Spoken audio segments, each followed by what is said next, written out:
उत्तर पूर्व, अद्भुत, रोमांचक और मनोहारी, उसकी छटा को समेटती रेडियो डायरी, जिसके पन्ने खुलते हैं हर रविवार शाम 5:30 बजे गोल्ड पर। पूर्वोत्तर डायरी। पूर्वोत्तर डायरी में एक बार फिर आप सभी का स्वागत है। स्वीकार कीजिए चंद्रिका जोशी का नमस्कार। आज के संस्करण में हम आपके लिए लेकर आए हैं पूर्वोत्तर के विभिन्न क्षेत्रों से नई नई जानकारी। तो आधे घंटे के लिए इस सफर में हम देश के पूर्वोत्तर राज्यों के सैर पर आपको लिए चलते हैं। आप पूर्वोत्तर की अद्भुत क्षमता, प्रकृति की सुंदरता और पारंपरिक विरासत को महसूस करेंगे। तो आइए चलें पूर्वोत्तर। पूर्वोत्तर डायरी।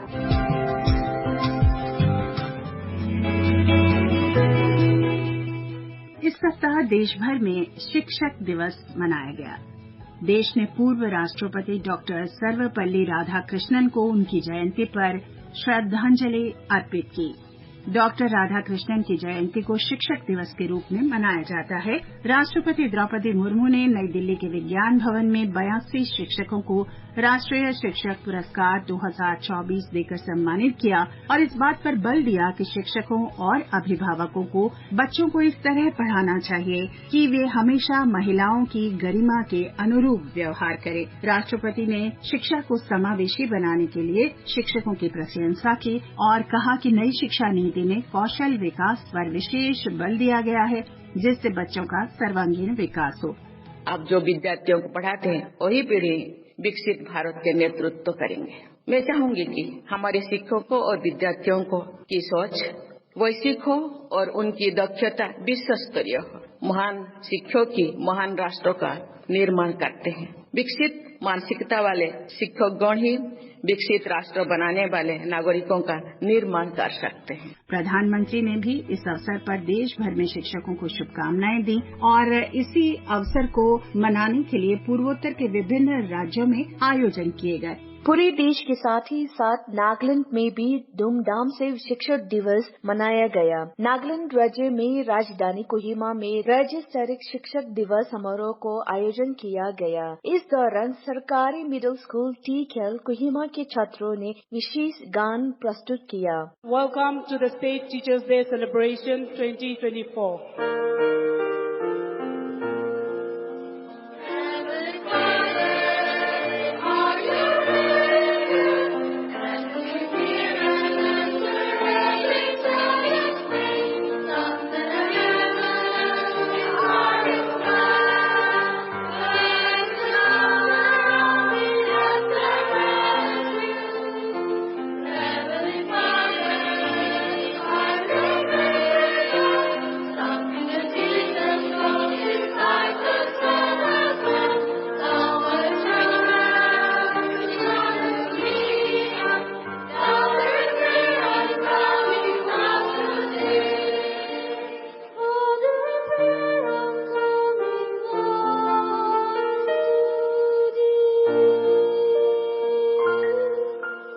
राज्य के शिक्षकों को सम्मानित किया गया।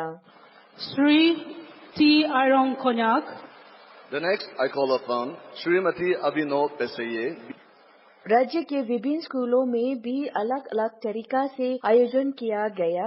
I am Isabel Kam, class 11 student from Rincho Academy, Tumakediba. Today, we come together to celebrate one of the most important days of the year, Teachers' Day. It is a day dedicated to honoring the selfless contributions of those who have dedicated their lives to shaping young minds and guiding our future. Teachers are more than conveyors of knowledge. They are the custodians of culture, ethics, and the values that define our society.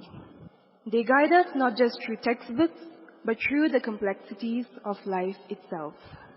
As we celebrate this Teachers' Day, let us also commit to ourselves to support them in every possible way. To all the teachers who have guided us, inspired us, and shaped us into what we are today, we say thank you. Happy Teachers' Day. Long live teachers, teachers! One more time. Long live teachers! विभिन्न school college के students ने अपने teacher के साथ बहुत आनंद से शिक्षक दिवस मनाया। कोहिमा से असोनियो पवित्र डायरी के लिए।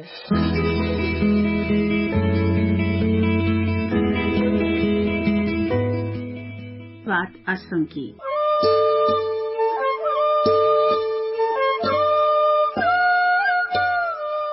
असम मंत्रिमंडल ने बीत रहे सप्ताह में राज्य के मूल निवासियों की भूमि, भाषा और संस्कृति की रक्षा के लिए असम समझौते की धारा 6 पर न्यायमूर्ति बिप्लब शर्मा समिति द्वारा दी गई 80% सिफारिशों को लागू करने का निर्णय लिया है। मुख्यमंत्री हेमंत बिस्वा शर्मा ने संवाददाताओं को इसकी जानकारी दी और बताया कि न्यायमूर्ति बिप्लब शर्मा समिति की 67 में से 57 सिफारिशों को अगले वर्ष 15 अप्रैल तक लागू किया जाएगा। मंत्रिमंडल के एक अन्य फैसले में राज्य सरकार के कर्मचारियों का दुर्घटना के कारण मृत्यु और स्थायी विकलांगता की स्थिति के लिए 1 करोड़ रुपए का बीमा कराया जाएगा। आंशिक विकलांगता के लिए 80 लाख रुपए का बीमा कराया जाएगा। मंत्रिमंडल ने राज्य के 20 लाख लोगों को नए राशन कार्ड बांटने की भी मंजूरी दी। इस बीच अरुणाचल प्रदेश के राज्यपाल सेवानिवृत्त लेफ्टिनेंट जनरल के.टी. पटनायक ने राजधानी ईटानगर के राजभवन में आयोजित समारोह में राज्य के असम राइफल्स इकाइयों के अधिकारियों और कर्मियों को राज्यपाल पदक प्रदान किए। इस अवसर पर असम राइफल्स के जवानों को 13 स्वर्ण पदक और 10 रजत पदक प्रदान किए गए। समारोह में राज्यपाल ने उत्तर पूर्वी क्षेत्र में असम राइफल्स की सेवाओं की भरपूर सराहना की। उन्होंने कहा कि सशस्त्र बलों ने क्षेत्र के लोगों के लिए कल्याणकारी सेवाएं सफलतापूर्वक संचालित की हैं और लोगों का विश्वास जीता है। उन्होंने कहा कि 189 वर्षों के अपने गौरवशाली इतिहास में असम राइफल्स की उपलब्धियां उसके सैनिकों की वीरता, साहस और बलिदान को प्रदर्शित करती हैं। अब बात सिक्किम की।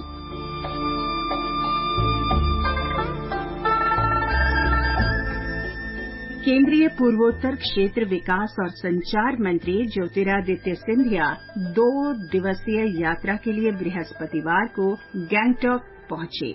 मुख्य सचिव और अन्य अधिकारियों ने उनका स्वागत किया।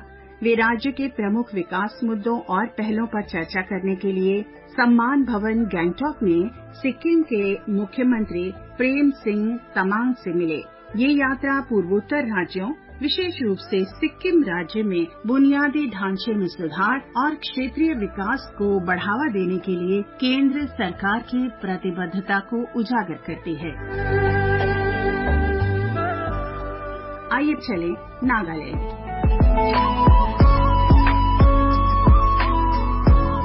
नागालैंड के वोखा जिला प्रशासन की अभिनव पहल वोखा साथी व्हाट्सएप चैट बॉट को ई-गवर्नेंस योजना 2023-24 के लिए राष्ट्रीय पुरस्कार में प्रतिष्ठित गोल्ड अवार्ड से सम्मानित किया गया है।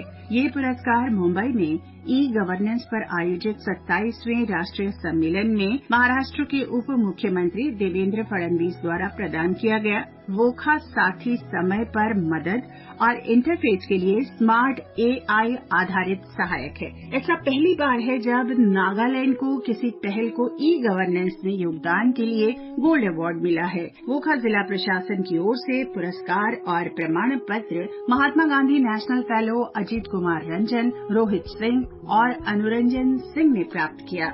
पहल के अंतर्गत 40 से अधिक सेवाओं को वोखा जिला प्रशासन के वन स्टॉप चैटबॉट के तहत लाया गया है।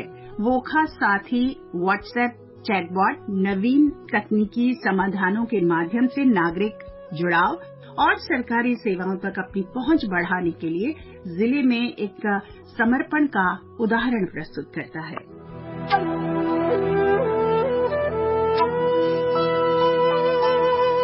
अब रुख करें त्रिपुरा का।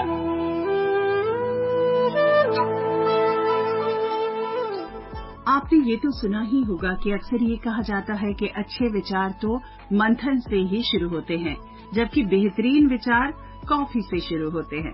दिलचस्प बात यह है कि ऐसे ही एक मामले में पूर्वोत्तर के शहर अगरतला में एक कैफे में अक्सर जाने वाले कलाकारों के एक समूह ने बाढ़ पीड़ितों की मदद करने के लिए एक ऐसा ही विचार सामने रखा। जैसा कि बहुत से लोग जानते हैं कि पिछले महीने त्रिपुरा में विनाशकारी बाढ़ आई थी, ऐसा कुछ जो राज्य ने पिछले 30 वर्षों में नहीं देखा था। इस मुश्किल समय ने मानवता के रंगों को भी दिखाया और शायद इसीलिए बहुमुखी प्रतिभा के धनी लोगों के समूहों ने मुश्किल समय में मेहनत के काम को एक अलग ही तरीके से पेश किया है। हमारे अगरतला संवाददाता कुणाल शिंदे ने एक रिपोर्ट भेजी है। क्या है इसमें, आइए सुनते हैं। पूर्वोत्तर के कुछ राज्यों में कहीं कहीं भारी बारिश हुई और बाढ़ जैसे हालात बन गए। राज्य में बाढ़ पीड़ित हजारों परिवारों को सहायता प्रदान करने के लिए सत्ता के कुछ उच्च पदों पर बैठे लोगों से लेकर आम आदमी तक अनेक उदार हाथ आगे आए हैं। चाहे वह नकद सहायता हो या वस्तु के रूप में, समाज के विभिन्न वर्गों के लोगों ने बाढ़ प्रभावित व्यक्तियों के प्रति किसी न किसी रूप में उदारता दिखाई है। इसी तरह त्रिपुरा विश्वविद्यालय के अगरतला के ललित कला अकादमी कलाकारों और विश्वविद्यालय में पीएचडी कर रहे छात्रों के एक समूह ने अपने ही द्वारा बनाई गई पेंटिंग्स पर प्रदर्शनी आयोजित करने का विचार बनाया। इस प्रदर्शनी का दिलचस्प पहलू यह है कि कलाकारों ने अपनी रचनात्मक कृतियों को प्रदर्शित करने के लिए एक अलग और अनूठा तरीका चुना है। उन्होंने अपनी प्रदर्शनी के लिए किसी टाउन हॉल, आर्ट गैलरी या संग्रहालय का चयन नहीं किया, बल्कि त्रिपुरा विश्वविद्यालय से कुछ ही दूरी पर स्थित एक कैफे शॉप यानी कॉफी की दुकान का चयन किया। यह कैफे न केवल छात्रों के लिए बल्कि शाम के बाद कुछ संकाय सदस्यों के लिए भी घूमने की पसंदीदा जगह है। कैफे के मालिक प्रणब चक्रवर्ती, जो खुद एक कलाकार भी है, उन्होंने अपने छात्रों और 3 विद्वान कलाकारों की रचनात्मक कृतियों को प्रदर्शित करने के लिए अपने कैफे की जगह उपलब्ध कराने का बीड़ा उठाया। दक्षिण त्रिपुरा के संतीर बाजार से 60 वर्षीय व्यक्ति भी उनमें से एक है, जिन्होंने अपनी पेंटिंग्स प्रदर्शित की। उनमें से एक कलाकार का क्या कहना है, सुनते हैं। उसको लेके कैसे एक आदमी को द्रवित होना चाहिए, उसके मन में एक भाव उत्पन्न होना चाहिए, सेवा भाव, करुणा भाव, तो उस चीज को ये लोग फलित किया है। ये जो आर्टिस्ट ग्रुप है और ये जो स्टूडियो है, स्टूडियो छाया, तो एक सब लोग मिलके जो एग्जीबिशन किए। ये जो एग्जीबिशन इसलिए है कि यहाँ जो वर्क बिकेंगे वो बाढ़ पीड़ितों के सेवा के लिए जाएंगे वो फंड, और बाकी हम लोग कलेक्ट करके अलग अलग जगह से सबकी मदद लेके और जितना हो पाया एक आर्टिस्ट के तौर पे जितना सबको हम लोग को टाइम मिला बाढ़ पीड़ितों के बीच गए और उनका हालचाल लिया। उन तक जितना हो सका हम लोग एक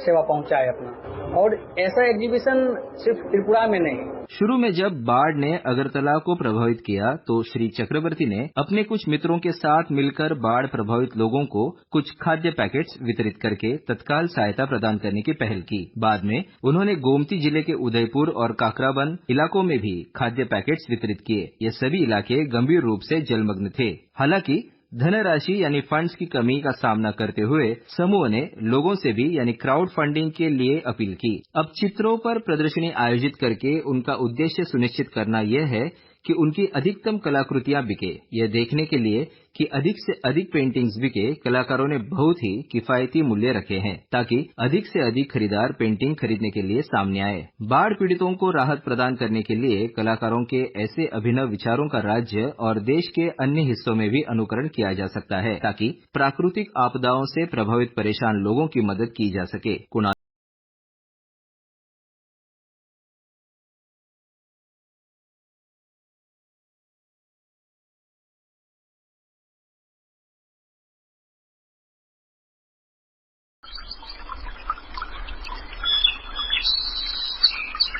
नागालैंड में भी इस सप्ताह भारी बारिश के बाद कोहिमा और दीमापुर के बीच राष्ट्रीय राजमार्ग संख्या 29 पर भूस्खलन की घटनाएं हुई और इसमें 6 लोगों की मौत हो गई। रात करीब 10:30 बजे पेरीमा और पिफेमा के पास पगला पहाड़ में भूस्खलन हुआ। भूस्खलन के कारण राजमार्ग पर वाहनों की आवाजाही पूरी तरह से बाधित हो गई। स्थिति की समीक्षा और राहत तथा बचाव कार्य के लिए मुख्यमंत्री नेफ्यू रियो ने एक उच्च स्तरीय बैठक बुलाई। बैठक में उप मुख्यमंत्री और अन्य अधिकारीगण उपस्थित थे। राज्य सरकार ने प्रत्येक मृतक के परिवार को 4 लाख और घायलों को 16,000 रुपए की अनुग्रह राशि देने की घोषणा की।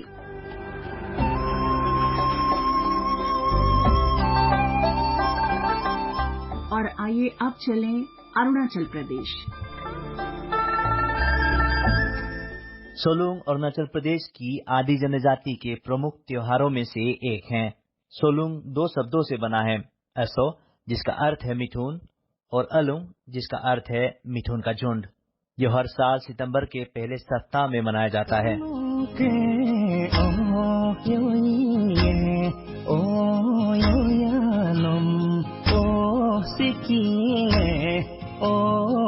सोलुंग उत्सव 5 दिनों तक चलता है और इसे 3 मुख्य चरणों में विभाजित किया गया है, सोपी यक्पी, बिन्यात और एकॉप। उत्सव की शुरुआत सोपी यक्पी से होती है, जिसे आर्दो बादो के नाम से भी जाना जाता है।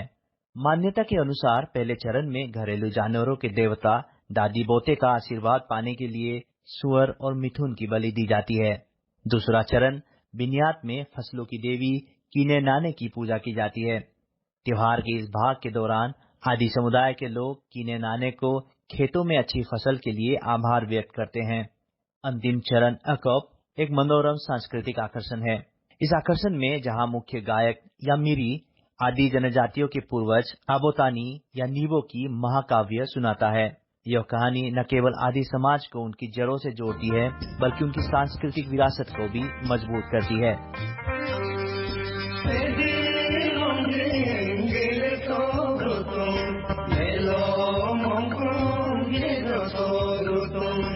लेकिन सोलुंग में इन अनुष्ठानों के अलावा और भी बहुत कुछ है। आदि पौराणिक कथाओं के अनुसार इस त्योहार की उत्पत्ति एक दिव्य घटना से हुई है। स्वर्ग के एक देवता दोइंग बोते कीने नाने के साथ शामिल हो गए और कई नाटकीय घटनाओं की एक श्रृंखला के बाद देवता मनुष्यों को धान की बीज भेंट में देते हैं। तब से सोलुंग उत्सव इन दिव्य प्राणियों के पुनर्मिलन का प्रतीक बन गया है, जिससे फसल की उर्वरता और उनके समाज में समृद्धि सुनिश्चित की जा सके। पूर्वोत्तर डायरी के लिए मेरा केस तोले, आकाशवाणी समाचार, ईटानगर।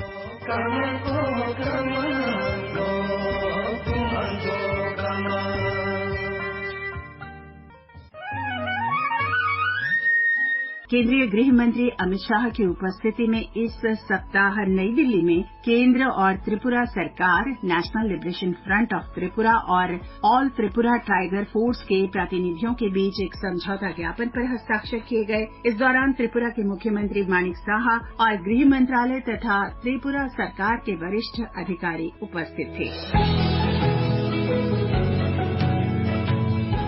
त्रिपुरा में भारतीय जनता पार्टी उम्मीदवार राजीव भट्टाचार्य ने राज्यसभा की एकमात्र सीट 37 वोटों के अंतर से जीत ली। इस सप्ताह राज्यसभा के रिटर्निंग अधिकारी एस लोग ने बताया कि राजीव भट्टाचार्य को 47 वोट मिले, जबकि सीपीआईएम के सुधन दास को मात्र 10 वोट मिले। और अब बात मणिपुर की।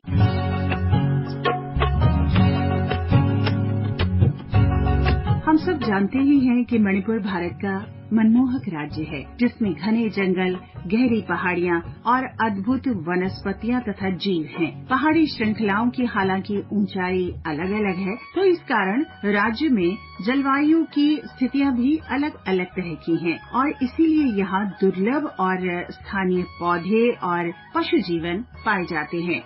सिरोही लिली का पौधा और ब्रो एंटलर हिरन संगाई केवल मणिपुर में ही पाए जाते हैं। राज्य में पाया जाने वाला एक और अनोखा पौधा है सीराखोंग मिर्च का। इसका स्वाद अलग ही होता है और तीखापन मध्यम माना जाता है। इस दुर्लभ किस्म के जीआई टैग वाले मिर्च के पौधे को बढ़ावा देने के लिए हर साल यहाँ एक उत्सव का आयोजन किया जाता है। इस साल 2 दिन का ये उत्सव बीते सप्ताह संपन्न हुआ।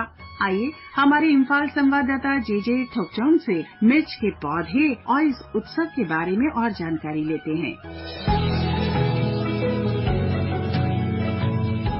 सिराराखोंग मिर्च, जिसे स्थानीय रूप से सिराराखोंग हाथई के नाम से भी जाना जाता है, वहाँ मणिपुर के उखरुल जिले के सिराराखोंग गांव में ही उगाई जाती है। यह गांव राजधानी इम्फाल से लगभग 67 किलोमीटर दूर है। लगभग 300 घरों वाली इस पहाड़ी गांव में ज्यादातर मिर्च की खेती होती है और सिर्फ इसी गांव में उगाई जाने वाली अनोखी मिर्च राज्य के दूसरे हिस्सों और राज्य के बाहर भी चर्चा का विषय रहती है। ग्रामीणों ने हमें बताया कि एक कहावत है कि सिराराखोंग मिर्च या सिराराखोंग हाथई सिर्फ उनके गांव में ही पाई और उगाई जाती है और कहा है कि मिर्च का पौधा भगवान का एक उपहार है। कृषि वैज्ञानिकों ने टिप्पणी की कि सिराराखोंग गांव अपनी ऊंचाई और जलवायु परिस्थितियों के लिहाज से सिराराखोंग मिर्च के लिए उपयुक्त है और मिर्च को बढ़ावा देने के लिए पिछले कई वर्षों से सिराराखोंग हाथई महोत्सव शुरू किया गया है।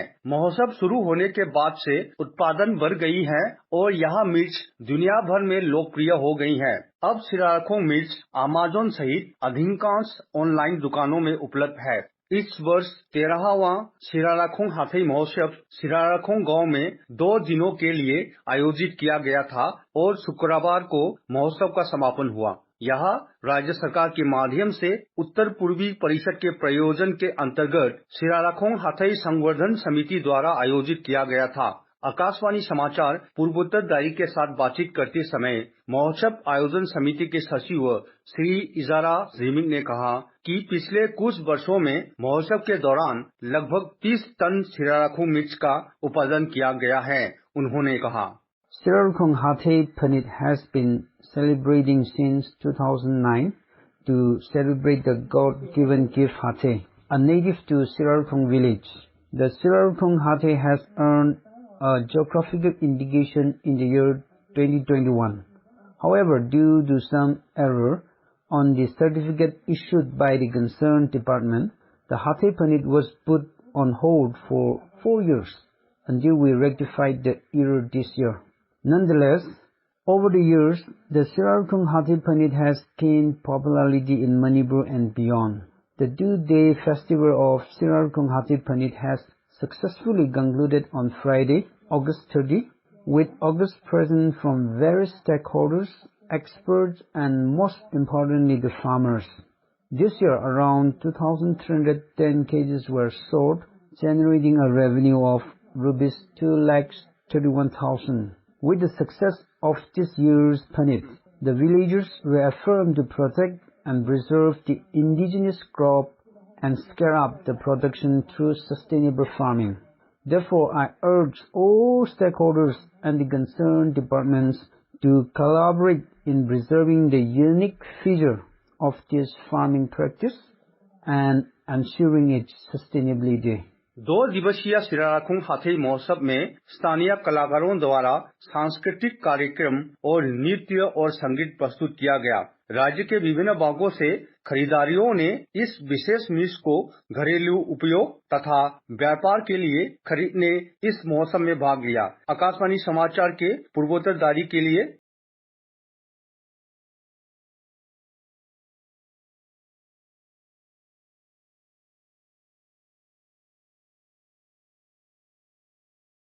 मणिपुर में अमृत रेलवे स्टेशन देश में विशाल रेल नेटवर्क है, यानी दूर दराज तक हमारी रेल लाइनें हैं जो देश की धड़कन है और ये हर देशवासी को आराम से यात्रा की सुविधा देती हैं। यही नहीं, केंद्र की पूर्वोत्तर को रेल नेटवर्क से भली प्रकार जोड़ने की प्रक्रिया को भी ये जारी रखती हैं।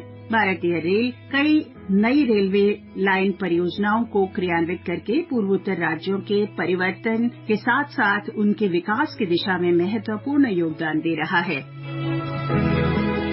जिरीबाम इम्फाल नई लाइन रेलवे परियोजना पूर्वोत्तर क्षेत्र के लिए महत्वपूर्ण संपर्क परियोजनाओं में से एक है। ये परियोजना अपने पूर्ण होने के करीब है और रेलवे लाइन के कुछ हिस्सों में यात्री और माल रेलवे सेवा पहले से ही शुरू हो चुकी है। दिलचस्प बात यह है कि रेल मंत्रालय ने घोषणा की है कि वर्तमान वित्त वर्ष में मणिपुर में एक अमृत रेलवे स्टेशन विकसित किया जाएगा और इस वर्ष के केंद्रीय बजट में आवश्यक बजट इसके लिए आवंटित किया गया है। इस बारे में हमारे इम्फाल संवाददाता जेजे थोक्चुम ने हमें और अधिक जानकारी दी और बताया कि जिरीबाम इम्फाल नई लाइन रेल परियोजना वर्ष 2007 में शुरू की गई थी और इस संपर्क परियोजना में इम्फाल को देश के बाकी हिस्सों से जोड़ने के लिए काम पूरे जोरों पर किया गया। इस परियोजना में कठिन इलाकों में कई सुरंगों और पुलों का निर्माण किया जा रहा है। इसकी कुल लंबाई 111 किलोमीटर से अधिक है। इस परियोजना में सुरंगों की कुल लंबाई करीब 62 किलोमीटर होगी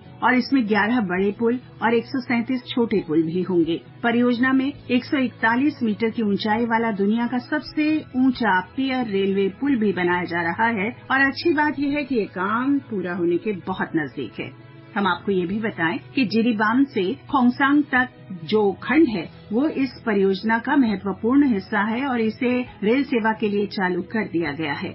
इसके माध्यम से पहली मालगाड़ी 28 मार्च 2022 को खोंगसांग स्टेशन पर पहुंची थी और अगरतला से खोंगसांग के लिए पहली यात्री रेलगाड़ी को झंडी दिखाकर रवाना किया गया था। केंद्रीय रेल मंत्री अश्विनी वैष्णव ने कहा है कि केंद्रीय बजट 2024 में पूर्वोत्तर क्षेत्र के लिए बजट परिव्यय में वृद्धि की गई है और पूर्वोत्तर राज्यों के लिए रेल परियोजनाओं के लिए 10,376 करोड़ रुपए निर्धारित किए गए हैं। पूर्वोत्तर क्षेत्र में रेल परियोजनाओं में प्रगति और क्षेत्र में कनेक्टिविटी को दिए जाने वाले महत्व पर प्रकाश डालते हुए उन्होंने नई दिल्ली में एक संवाददाता सम्मेलन के दौरान कहा कि पूर्वोत्तर राज्यों में 60 अमृत स्टेशन विकसित किए जाएंगे, जिनमें से मणिपुर में ये एक स्टेशन भी शामिल है। उन्होंने कहा कि केंद्र की सरकार भारतीय रेल को विश्व स्तरीय परिवहन नेटवर्क बनाने पर ध्यान केंद्रित कर रही है और साथ ही साथ आर्थिक विकास और रोजगार सृजन को बढ़ावा दे रही है। केंद्र की लुक ईस्ट नीति के अंतर्गत जिरीबाम इम्फाल नई लाइन रेल परियोजना एक महत्वपूर्ण लाइन है जो कि पड़ोसी देश म्यांमार से हमारी नजदीकी भी बढ़ाएगी। तो चलने से पहले आइए ये सुंदर गीत सुनते हुए प्रकृति की अद्भुत छटा को संगीत और शब्दों के माध्यम से महसूस करते हैं।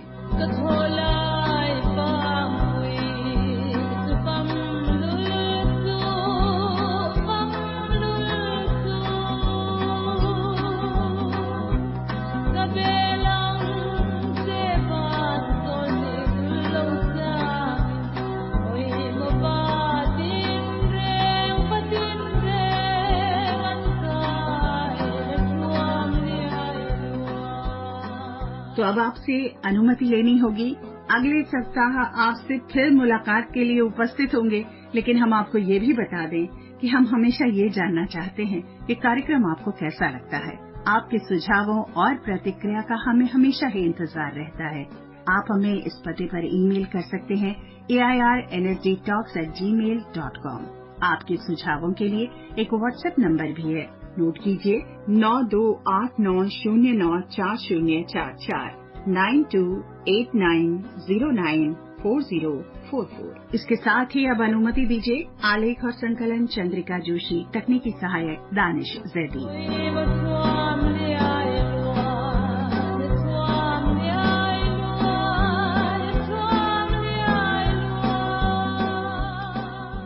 ये कार्यक्रम आकाशवाणी के समाचार सेवा प्रभाग द्वारा प्रस्तुत किया गया।